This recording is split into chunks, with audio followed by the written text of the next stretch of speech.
visible. Sa Diyos maray na aldaw po sa Inugabos from Bikol. We are facilitating this lecture via Zoom meeting and Facebook Live through the joint efforts and generosity of the National Historical Commission of the Philippines, or NHCP, through the chairman, Dr.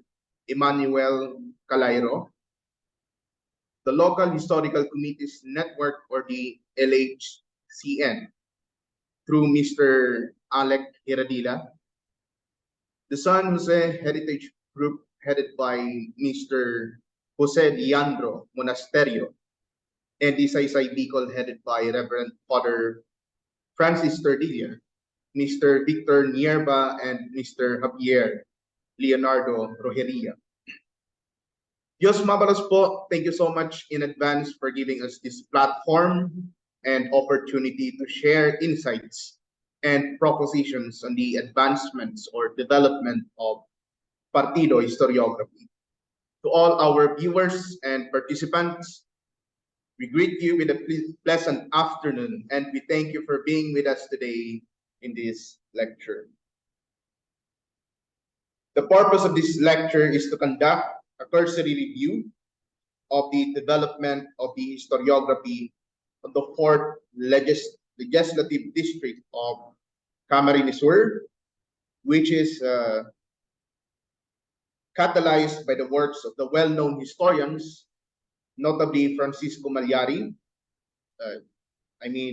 Reverend Father Francisco Mallari, a Jesuit priest, Norman Owen, and Danilo Gerona. I hope to instill a realization among the participants that Partido studies as a whole are still in underway process, which are in need of reinvigorations and or revitalizations by the engaging scholars. Ultimately, I state my propositions on the future advancements of Partido Historiography. This lecture is imbued or predisposed with at least 2 reasons.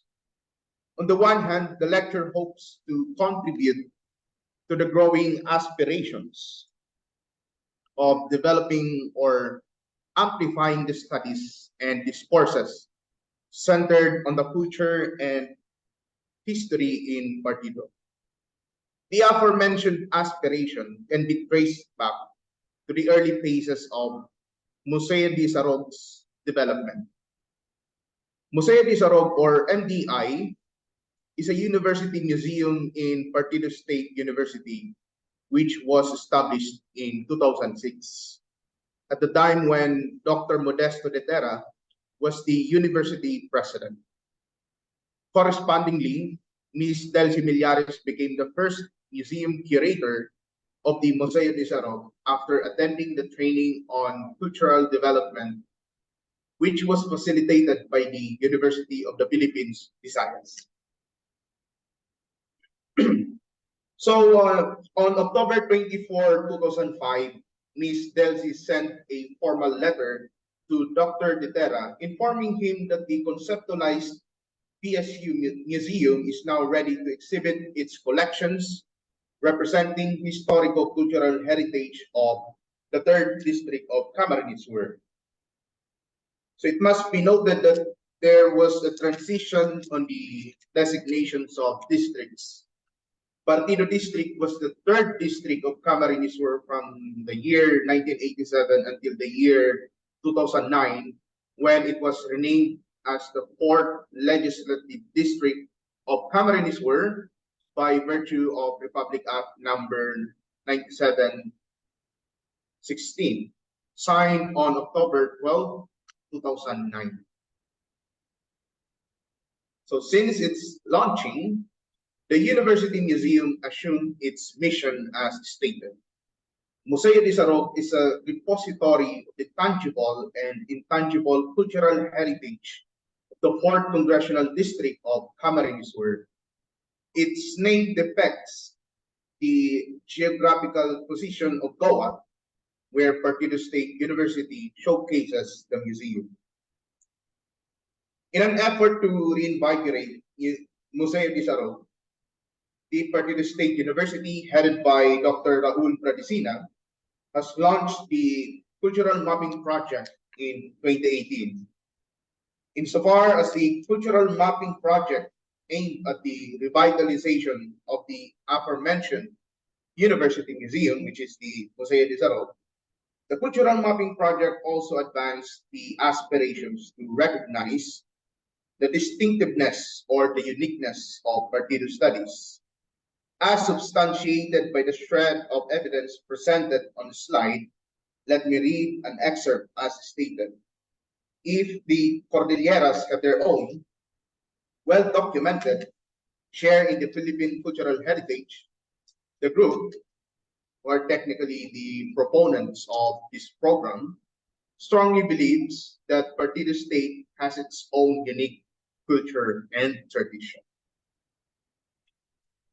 In a published research article of Khalid Serio, a faculty member of Partido State University, one can also find the drive to recognize the uniqueness or the singularity of the studies centered on Partido, as substantiated by the excerpts on this slide.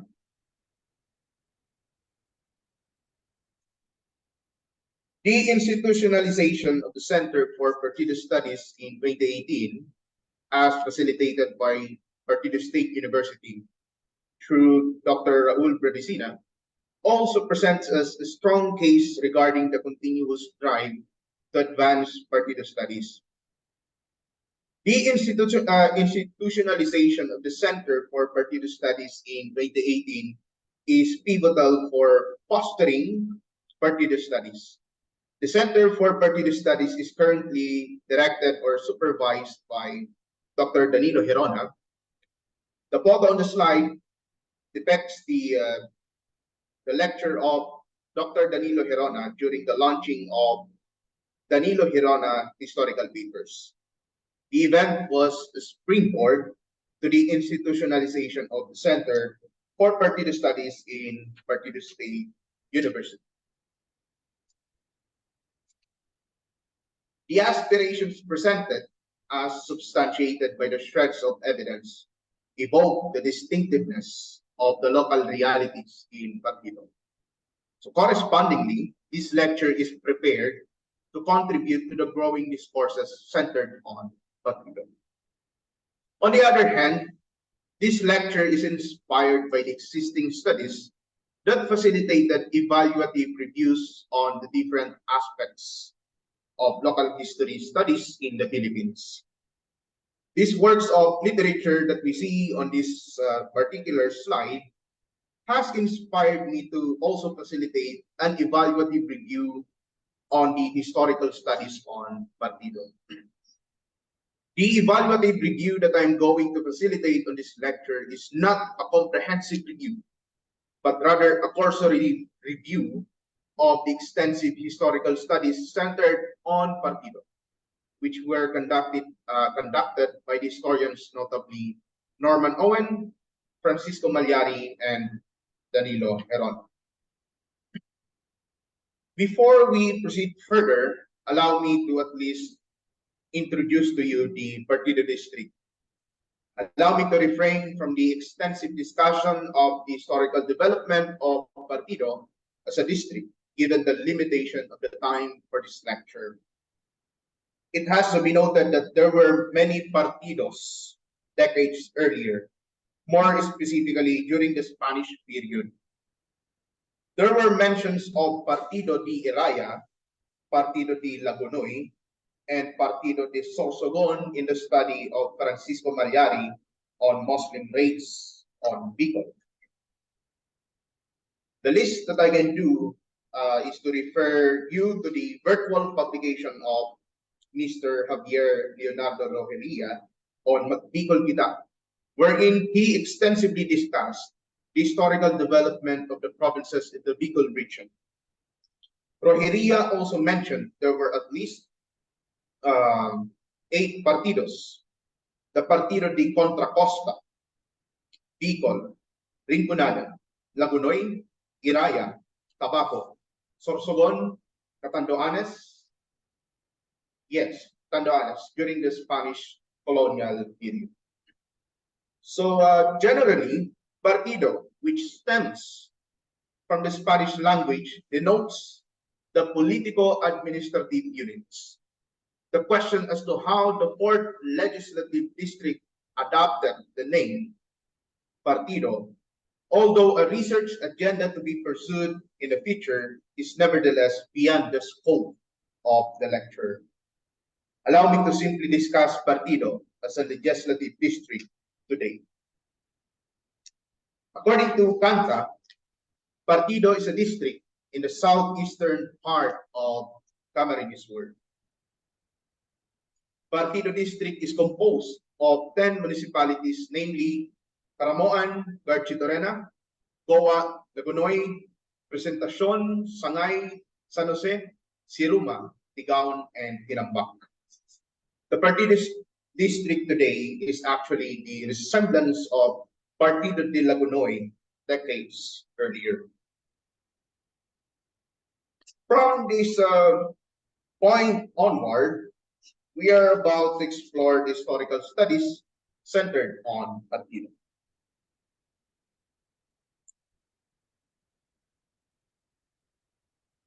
So these are the list, the preview of the works that have been conducted, the historical studies that were conducted, centered on Partido.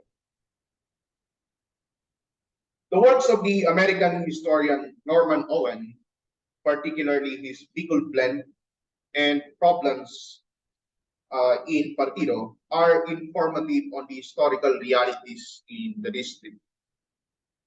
The aforementioned works are culled from his 1976 PhD dissertation entitled Bikol in the 19th Century, which relied heavily on the documents Norman Owen retrieved from the various archives in Spain, such as the Archivo Franciscano Ibero Oriental Madrid, Archivo Histórico Nacional, Museo Naval in Madrid, and the Archivo General de Indias in Seville.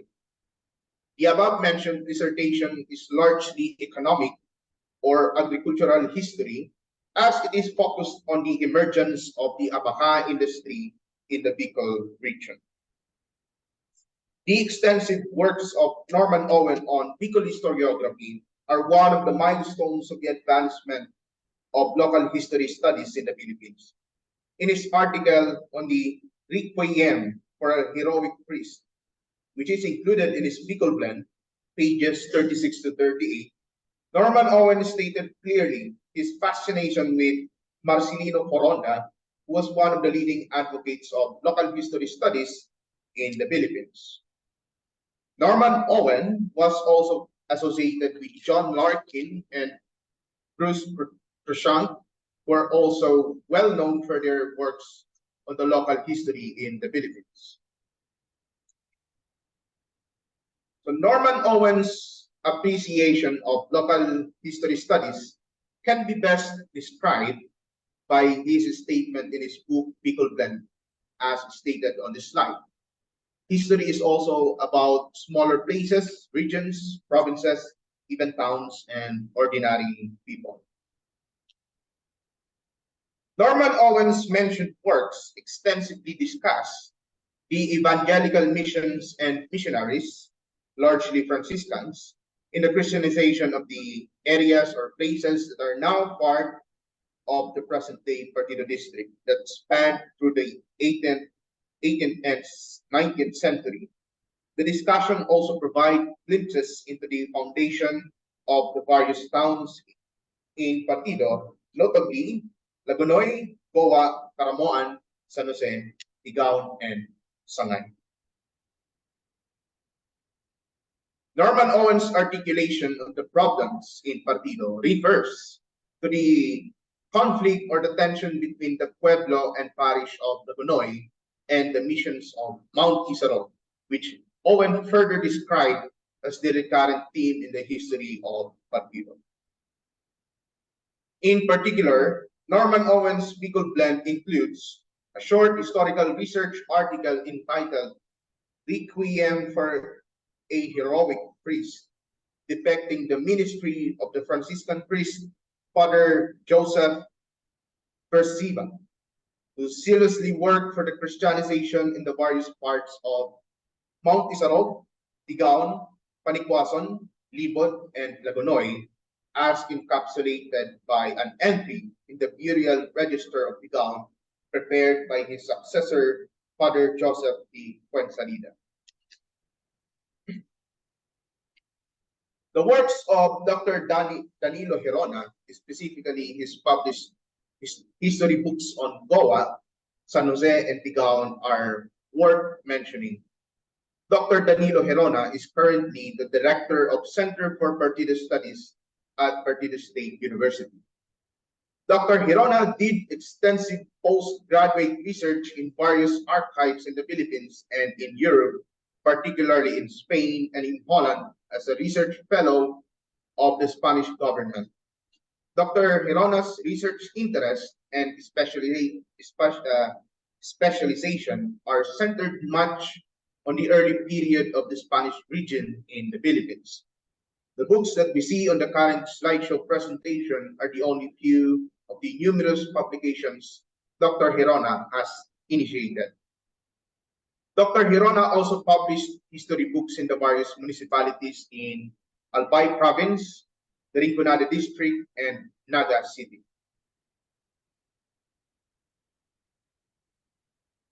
Dr. Gerona is particularly remarkable for publishing history books on the municipalities in Partido. Essentially, the works provide comprehensive discussions of the evangelical missions and the foundations of the towns, notably in Goa, San Jose, and Tigaon. The works also provide hints on the development of Partido as a legislative district. The works are generally depictive of the breakthroughs or big events in the Philippine history. Generally, the book are subdivided into sections, and common among these books, you can find the portions that depict or that tackle the era of Spanish colonial administration, the revolutionary period, the Filipino-American War, the American colonialism, and the Spanish occupation. Not to mention, or I was not able to mention the post-war era, wherein the municipalities were trying to recuperate or trying to recover from the ravages of war. Father Francisco Mallari, a Jesuit priest, is a well-known and acclaimed Bikol historian. He earned the respect of his fellow Bikol historians, notably Norman Owen, Danilo Gerona, Stephen Henry Todanes, and Javier Leonardo Rogerio. Father Francisco Mallari is known for his published collections of historical essays and articles, notably Ibalon Under Storm and Siege, essays on Bikol history, and vignettes of Bikol history. The historical articles and essays authored and published by Father Francisco Mallari, works that we are only able to collect by far, are the works that lead the readers to Partido. Although the articles did not say much about the towns in Partido, they nevertheless provide readers with snapshots of the breakthrough or the big event, such as the Muslim raids in Partido, particularly in Lagonoy and San Jose, hereby situating the district in the larger historical perspectives. So, what can we get? What can we learn from the reviewed works of the aforementioned scholars? First, the historical studies that we just reviewed or mentioned are lifelines of the discourses centered on Partido. The historical studies are impetuses, or driving forces of the development, advancement, and articulation of partido studies or partido historiography. The above mentioned historical studies foreground, articulate, and represent the historical realities or the grassroots realities in the various municipalities in Partido. The review of these historical studies, this lecture facility, engenders the perception or realization of the deplorable state of Partido historiography, which remains under study. The belated advancement of Partido historiography is occasioned by both metropolitan-centric Bikol studies and Manila-centric Philippine history. So this was the center of the contention or the argument in at least in the 1960s, late 1960s until 1970s among the engaging scholars. So we can remember here John Larkin and also Rizal Mojarras and some other, I guess, Foronda and Tang. Yes, I remember. So in her State of Bikol Scholarship, which is an evaluative review of literatures of Bikol studies, Ria Lubin argued that the Bicol region refers only to Albay and the Camarines provinces. The rest, like Sorsogon, Catanduanes, and Masbate, are still to be explored. So this was stated, this was argued, at least in the publication of Ria Lubin article, historical essay in 1991 to 1992. This was supported by the observation of the Bicol historian Stephen Henry Totanes, who extensively worked on the Principalia, the Bicol region. So Stephen Henry Totanes likewise observed there has been a tendency for most writers to focus on the regional centers, that is Naga in Camarines Sur and Legazpi and Albay, to the detriment of the other provinces. So in this kind of development, we can also speculate on the marginalization of, or you could say, belated advancement of Partido historiography.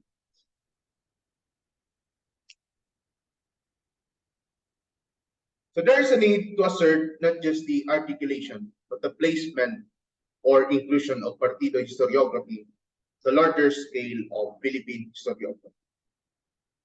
The cultivation of history from below in the advancement of Partido historiography is also a cultivation of history that emanates from the grassroots or from the local realities in the same district. So we are following here the trajectory of the discussion of the scholars on local history studies in the Philippines. So the cultivation of history from below in the advancement of Partido historiography catalyzes the addressing of the top-down approach or the homogenizing effect of elite-oriented scholarships as embedded in the Manila-centric Philippine studies and the metropolitan-centric Bicol studies. So we allow this kind of development that really emanate from below, the top, from bottom to up approach. So this is actually the aspiration of the history from below that we follow, more specifically with the insights or the propositions of the local historian Leslie Paulson.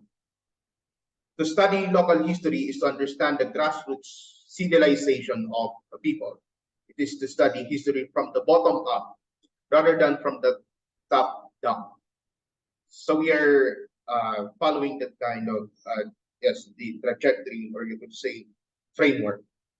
More importantly, the advancement of Partido historiography should also be interpreted as a commitment to long-term goals of building consciousness and power from the ground up of building a base for what would be a truly inclusive nation. So this kind of discussion, the implication of this is to say that the advancement of Partido Historiography is the advancement of Bikol historiography and Philippine historiography in the larger scope or scale of scholarship.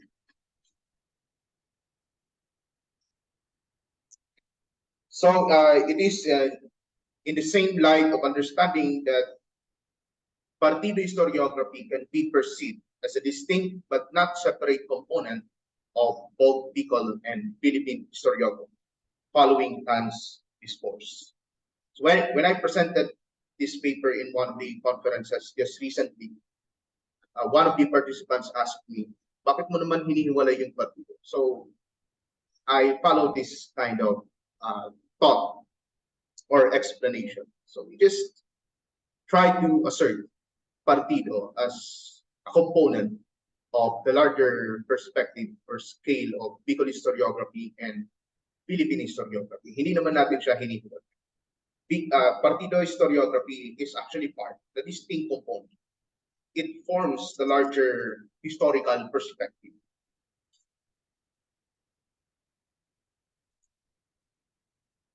And this kind of argument or discussion can also be supported by Tutanes's insight as stated.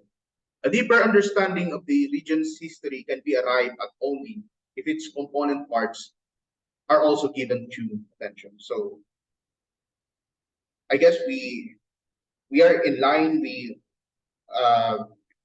Our actions are somewhat justified. Our advocacy is somewhat reinforced by this kind of insights or propositions.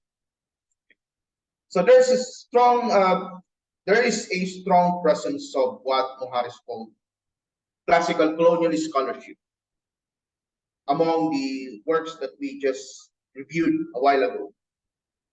As termed by Mojares, which placed the focus on the motives, actions, and institutions of Western imperialism, which is essentially elite-oriented history, that consequently favor large events and institutions of Western imperialism or important breakthroughs, and the big names of history or prominent figures. So let me re-echo what President Mojares wrote in his Revisiting Local History in the Philippines. Much work in local history in the Philippines typically takes the form of politico-civic chronicles, the lives of prominent personalities, and local accounts of big events like the Philippine Revolution. So this kind of speculation or theorization, which Mojares observed the development of Philippine historiography as early as the 1960s, 1970s, is actually true with the works that we just have reviewed. So we see this kind of observation in the works that we just reviewed, given that the works that we just reviewed and studied are focusing much on the big events. As I've said many times in this lecture, the important breakthroughs. And also, if you can read the articles, you can see by yourself that this kind of observation is indeed present in those works. This is not to blame the scholars or condemn the works of the above mentioned scholars. This is not also to say that their works that we just reviewed are wrong. What we imply here is we can expand historiography. Future works can complement or revise or update, if not criticize, the works that we reviewed and tackled, more specifically on the future scholars that are going to engage in this historiography in Partido. There's a need to study the other aspects of grassroots civilization and realities in Partido, such as the existing heritages, folklores, legends, myths, indigenous beliefs, and practices in the villages, barrios, and sitios, which remain largely undocumented and understudied. So we can take a cue from what uh, Dr. Bernardita Churchill has written. So she stated that a good rural history, something like everyday life in Kabicolan during the various periods of its historical experience, would be exciting. There must be colorful personalities in the countryside, ordinary Bicolanos who can give life and blood to Bicol social history. So this is a good takeaway from that publication. And we can also be inspired by this proposition as we work on the development of Partido Historiography. And oral history as a research methodology can also be employed to complement archival sources. Another proposition that we can raise is there's a need to encourage and sustain the full cooperation of LGUs, the district in Partido. The massive cultural heritage preservation in the municipalities and the furtherance of public awareness in terms of cultural heritage preservation and local studies promotion remains imperative. In addition, there's a need for a major shift in the advancement of Partido studies. So this project opines, this lecture suggests that a more purposeful and meaningful advancement of Partido historiography is anchored on the task of bringing the historical-cultural studies closer to the constituents or the Partiduanos, insofar as their appreciation and inclination to such are cultivated and guided through the successive and sustainable lectures, fora, and seminar workshops. The advancement of Partido historiography should not be confined to its advancement, promotion, and articulation in the academic discourses that only feed the minds of the intellectual elites. The task that is more compelling to accomplish is to advance Partido historiography among the localities and among the Partiduanos who are in urgent need to understand, explore, and appreciate their own locality and cultural identity. So I guess we are now at the almost at the end of the discussion, but let me impart to you the words of Norman Owen as I close this lecture. So this is the very stuff which social history is constructed, the ordinary lives of ordinary people. And if you do not record it and preserve it, it will soon be lost forever to you and your children. Sa inyo po gabos, Diyos mabalos. Thank you so much.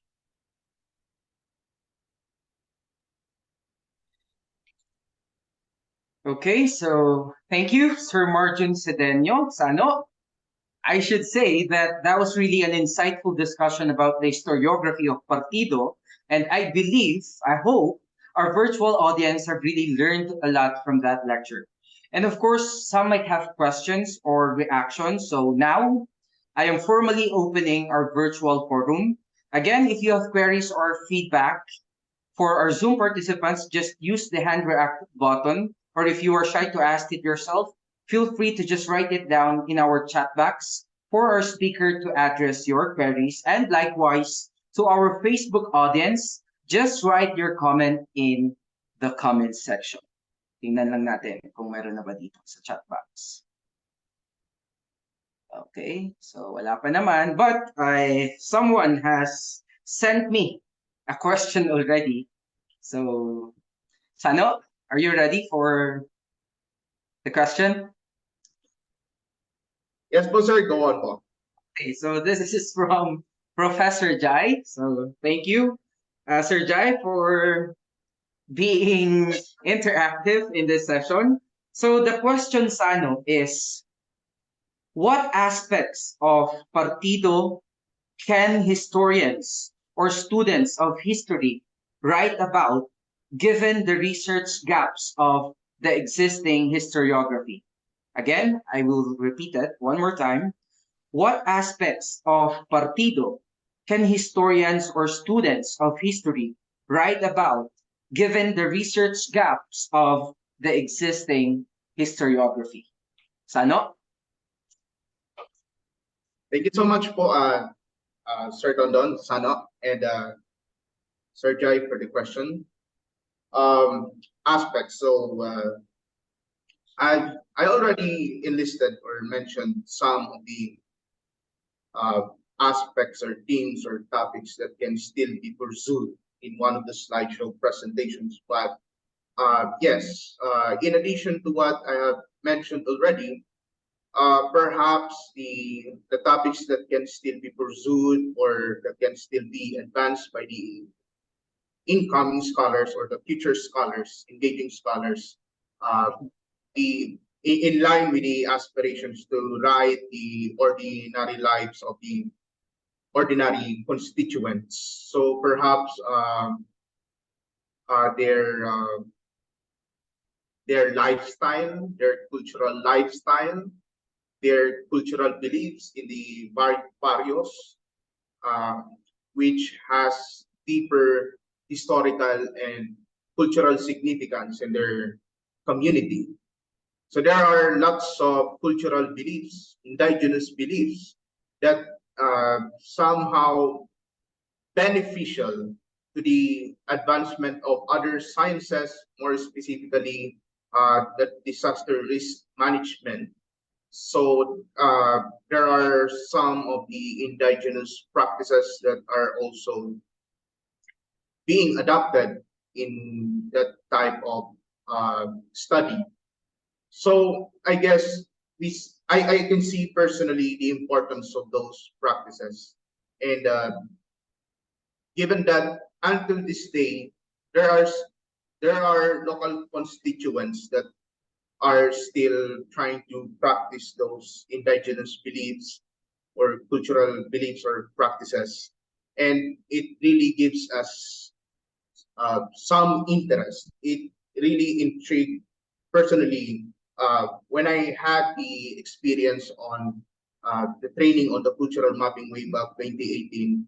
We visited one of the barrios or barangays in Sangay, which is the Pagtinan. And there we see some of the indigenous beliefs that uh, we we are not seeing or the aspect that are still understudied, topics that are not yet well documented, topics that are not yet published in the research article. So in line or following the aspirations to really underscore or foreground the grassroots realities, I guess these are just some of the topics or aspects that we can still explore or pursue, so as to also strike the balance, um, that we are also committed to uh, see the other side of the local history, which is not constrained to the lives of the prominent figures, and part of the big events or the important breakthroughs that we just mentioned a while ago. So once again, thank you so much for the question, po, Sir Chen. And Sano. Okay, thank you, Sano. And siguro wala naman ng follow-up question si Sir or Prof. Jai. And if I must ask, Sano, you have mentioned a while ago about the cultural mapping, diba, that Yes. we have conducted.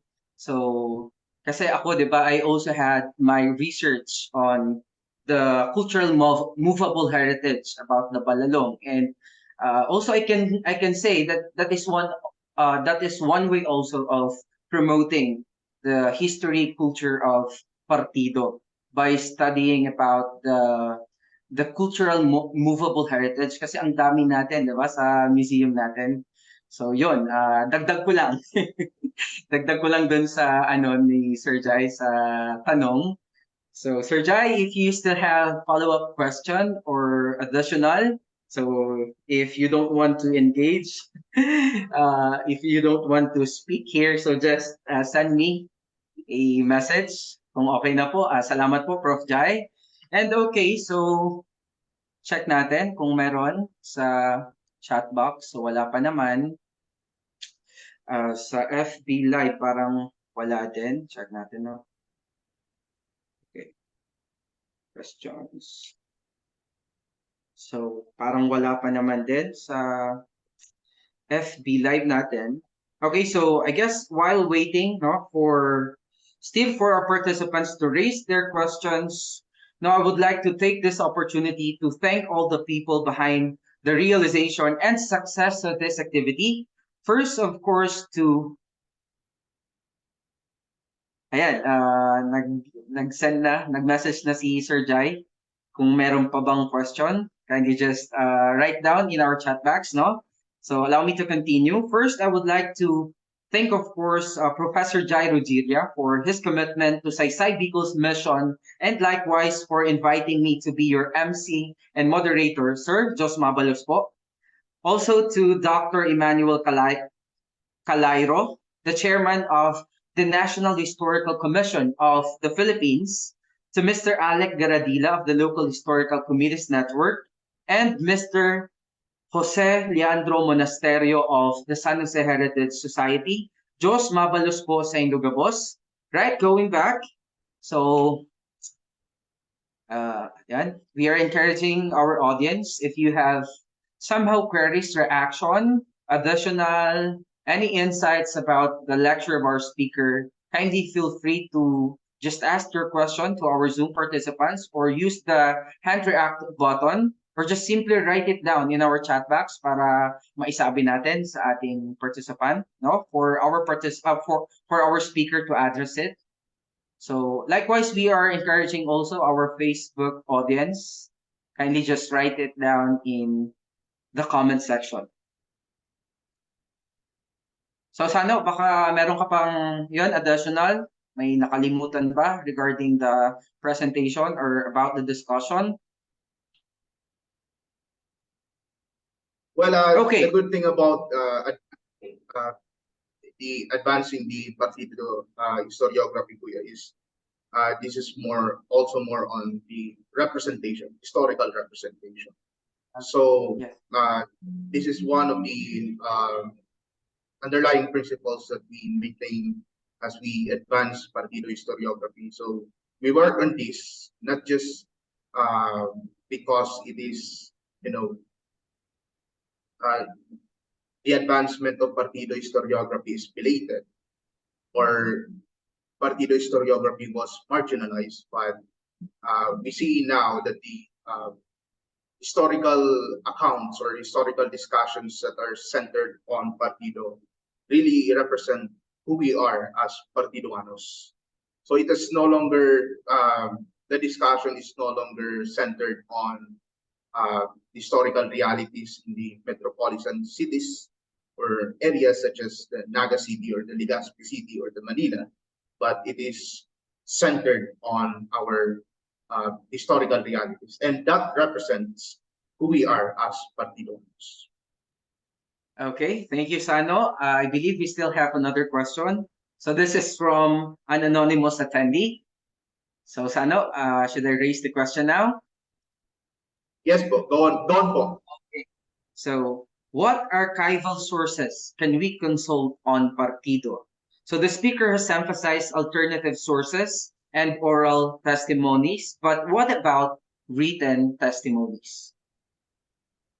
Yes, that's a good source for the um, writing or advancing Partido Historiography, but I guess we have to also be cautious and critical enough with the sources that we may utilize in our study. So I guess there are guidelines and there are steps and processes on how we can scrutinize, or we can verify the authenticity or the veracity of the documents.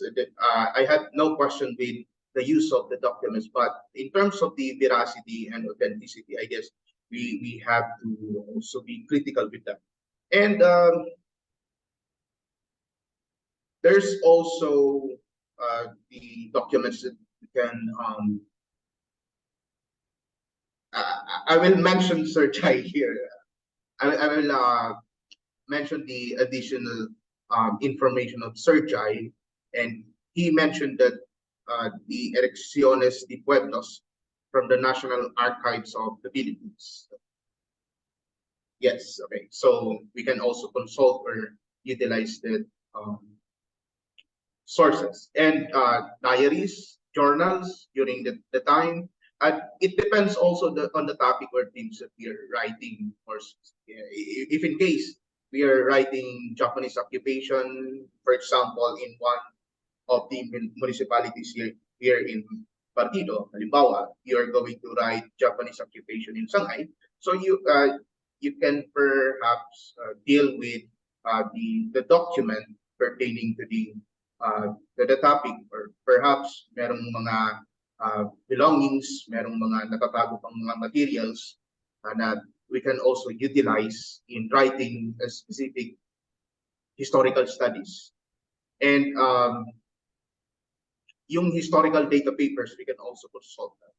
But as to the question, as we conclude the answer, we can utilize the available documents so long as they are verified enough, so long as they are authentic enough, and that they are not forged or distorted, anything else. So yeah. So we have to be critical in the use of these materials. Okay, thank you, Sano, for that. So while waiting for, I believe we can still entertain one more question. So while waiting for that one question, so allow me to inform everyone who are currently, watching or witnessing this lecture series that Saysay Bikol is still currently looking for devoted partners and applicants who wants to become part of its future projects. So for further info about this, just visit the Saysay Bikol page and hopefully also click the follow button for more updates about future programs and activities of Saysay Bikol. So yan po sa mga viewers natin, mga audience natin. Still, Saysay Bikol is looking for interested partners and applicants. Okay, so let me again check our live streaming.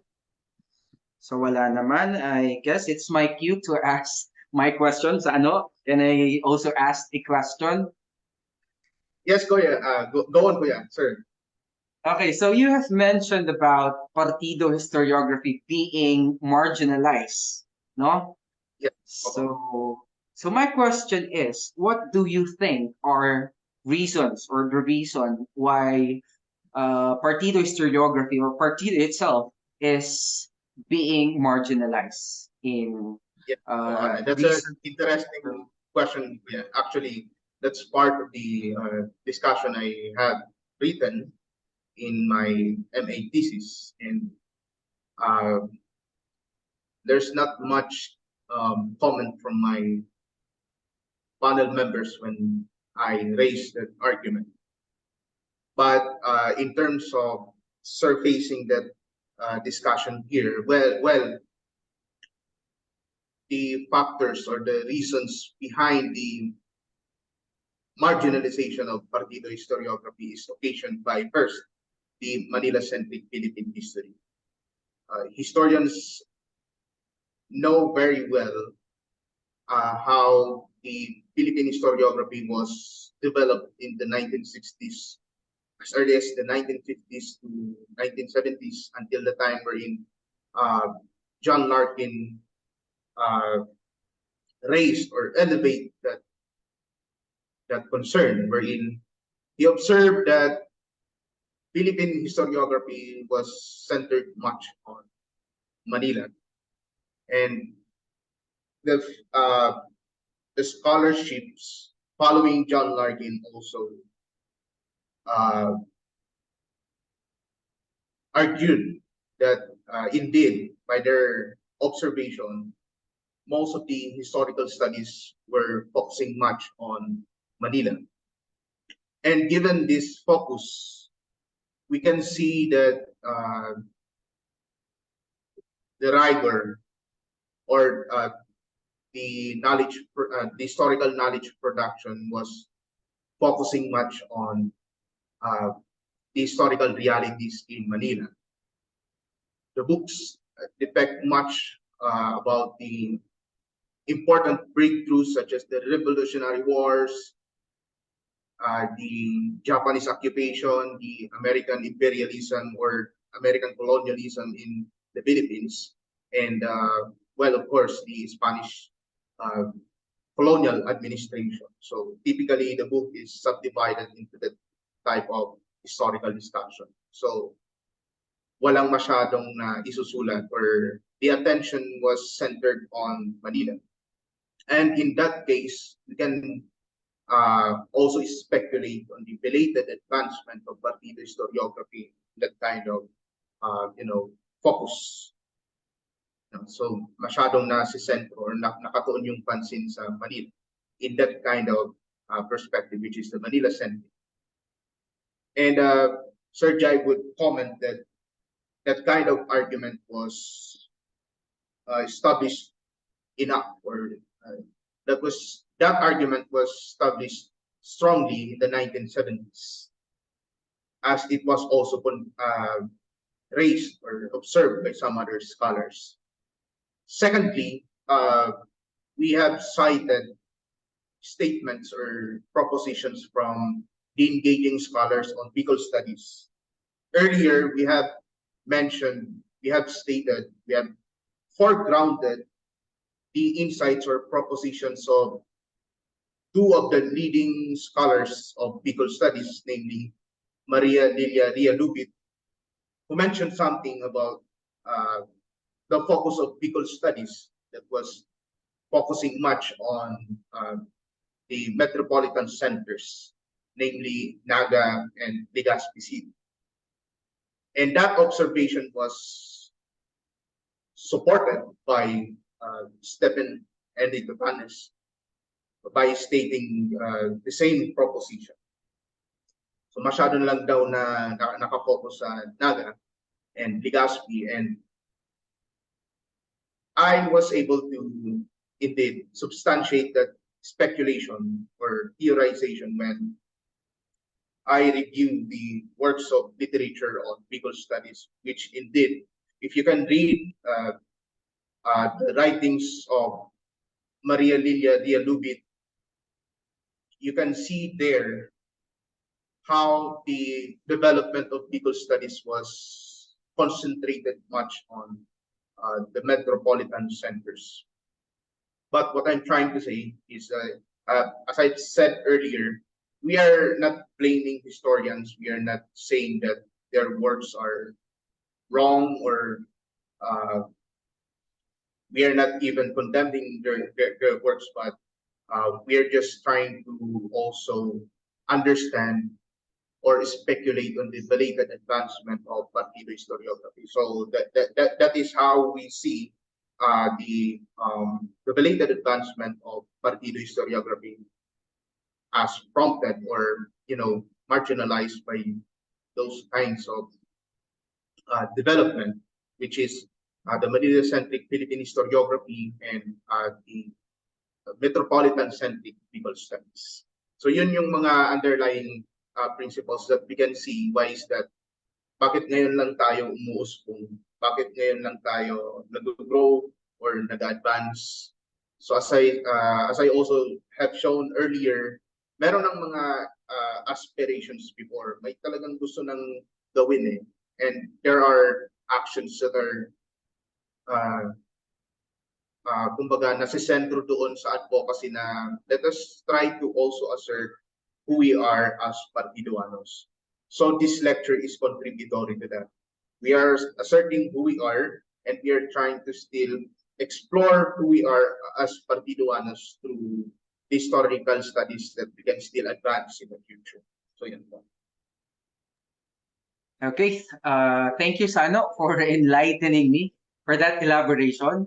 No, so I guess this time around we'll focus more on partido, di ba? Yung mga researches natin. So sabi mo nga, you will. Yes, po? Lalong-lalo na that we are part of the community. I guess this is our moral responsibility to do something for our for this Partido Historiography. So I guess it's an honor, it's a noble task na tayo mismo na taga-partido ay tayo din yung talagang magpapa-advance at magpapa-catalyze to develop ng Partido Historiography atin, yung sariling atin. Of course, amen to that, Sano. No? So I believe we don't have any questions anymore. So allow me to do the outro already. No. Again, thank you, Sano, for your time, for sharing your valued work to us, research work to us.